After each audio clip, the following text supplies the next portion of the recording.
আসসালামু আলাইকুম, সবাইকে স্বাগত জানাচ্ছি নিউজ ব্রডকাস্টে। নামাজ ইসলামের 5টি রকনের মধ্যে দ্বিতীয় রকন।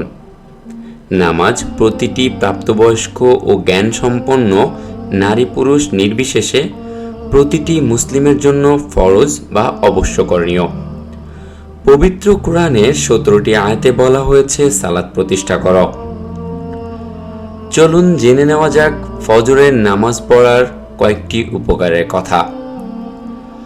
রাসূলুল্লাহ সাল্লাল্লাহু আলাইহি ওয়াসাল্লাম বলেন, যে জামাতের সঙ্গে এশার নামাজ আদায় করল সে যেন অর্ধেক রাত পর্যন্ত নফল নামাজ আদায় করল, আর যে ফজরের নামাজ জামাতের সঙ্গে আদায় করল সে যেন সারা রাত জেগে নামাজ আদায় করল। হাদিসটি মুসলিম ও হাদিসের 1377 নম্বর হাদিস। রাসূলুল্লাহ সাল্লাল্লাহু আলাইহি সাল্লাম বলেন, ফজরের 2 রাকাত নামাজ দুনিয়া ও তার সবকিছুর চেয়ে উত্তম। মুসলিম হাদিস 1373।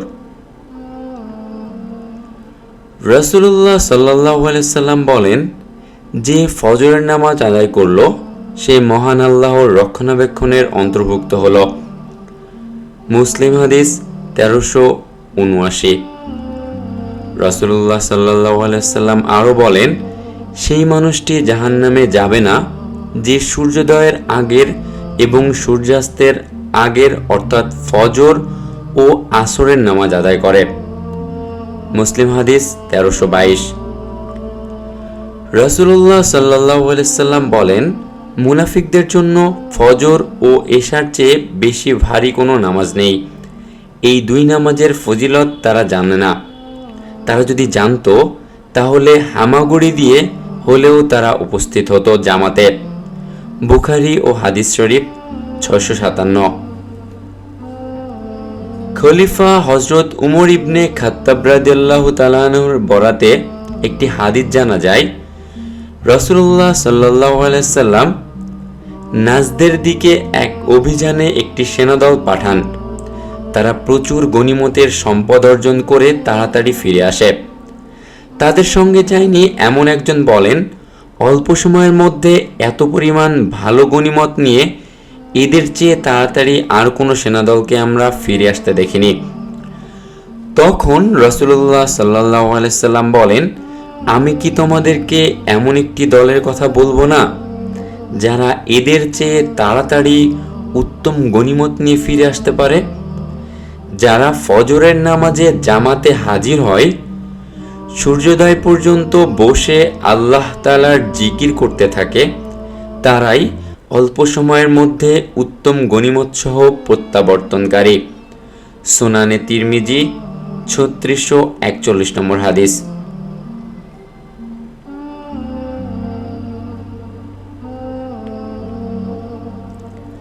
সাহাবী আনাস রাদিয়াল্লাহু তাআলা আনহু বলেন, যে রাসূলুল্লাহ সাল্লাল্লাহু আলাইহি সাল্লাম বলেন, রাতের অন্ধকারে মসজিদগুলোয় যাতায়াতকারী ব্যক্তিদের কিয়ামতের দিনের পরিপূর্ণ নূরের সুসংবাদ দাও। ইবনে মাজাহ হাদিস নম্বর 781। ফজরের সময় ফেরেশতাদের পালাবদল হয়, আর এই সময় বান্দা যা কিছু করে ফেরেশতারা আল্লাহর কাছে তা পেশ করেন।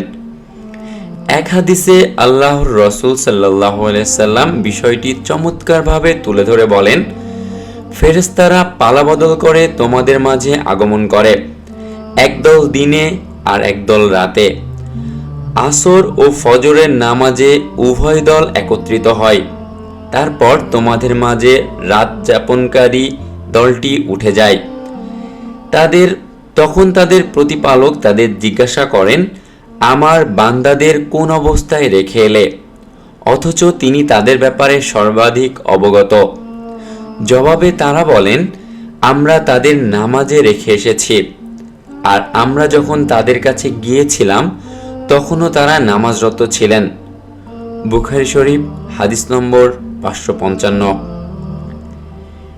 জাবির বিন আব্দুল্লাহ রাদিয়াল্লাহু তাআলা আনহু থেকে বর্ণিত, তিনি বলেন, একবার আমরা নবী করিম সাল্লাল্লাহু আলাইহি সাল্লামের কাছে উপস্থিত ছিলাম। তিনি রাতে পূর্ণিমার চাঁদের দিকে তাকিয়ে বলেন, ওই চাঁদকে তোমরা যেমন দেখছো ঠিক তেমনি অচিরেই তোমাদের প্রতিপালককে তোমরা দেখতে পাবে। রাসূলুল্লাহ সাল্লাল্লাহু আলাইহি সাল্লাম বলেন, তোমাদের কেউ যখন ঘুমিয়ে পড়ে তখন শয়তান তার ঘাড়ের পিছনে 3টি গিঁট দেয়।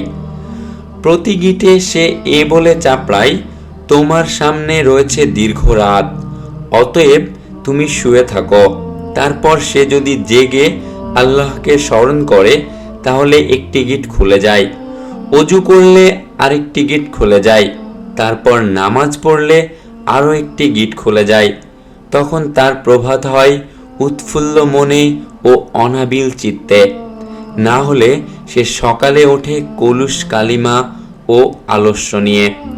বুখারী শরীফের হাদিস, হাদিস নম্বর 1144। আল্লাহ সুবহানাহু ওয়া তাআলা আমাদের সবাইকে এই হাদিসগুলো মেনে জীবন চলার তৌফিক দান করুন।